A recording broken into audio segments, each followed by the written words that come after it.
gospel that we have just read, that we have just heard, there's something wonderful that is a source of great joy, but there is also something sad.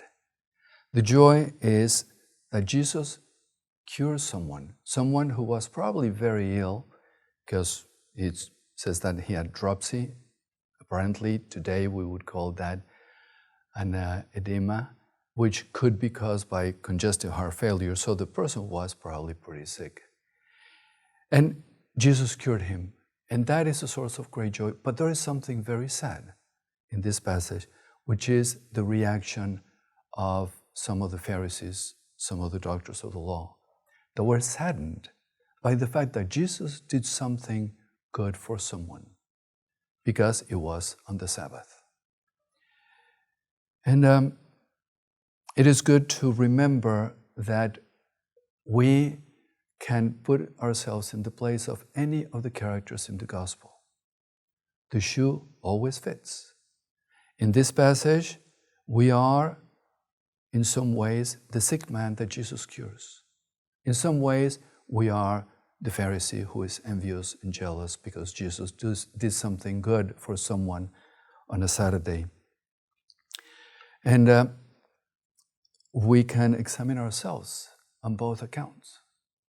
Because sometimes we are saddened at the blessings that other people have. And we can examine ourselves.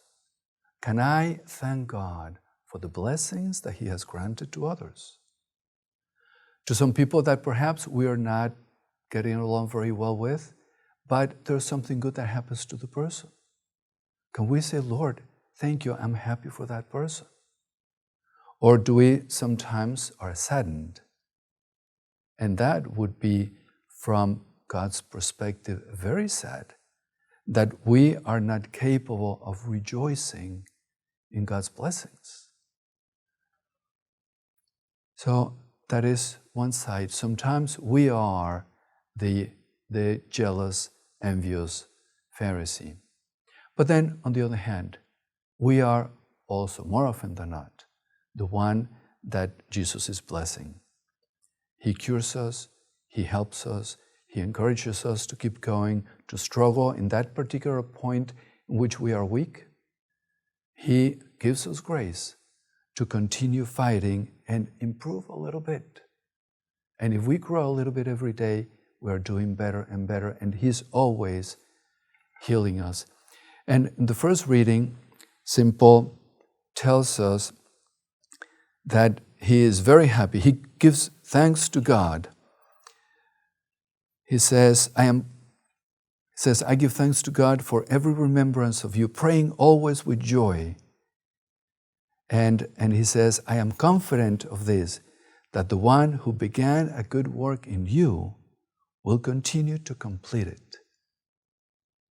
And St. Paul, we can count on him praying for us that Christ, who began this work in us, healing us from whatever problem we had, will continue to improve us, to give us grace, so that, as St. Paul says toward the end, so that we will discern what is value, so that we may be pure and blameless for the day of Jesus Christ.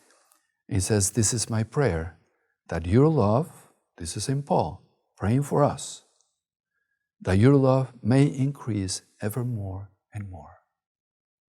It is a wonderful thing that God, Christ, begins the work in us, and St. Paul is guaranteeing that He will bring it to completion if we are open to it, if we are grateful for His gifts to us and also for the gifts to all of the people around us.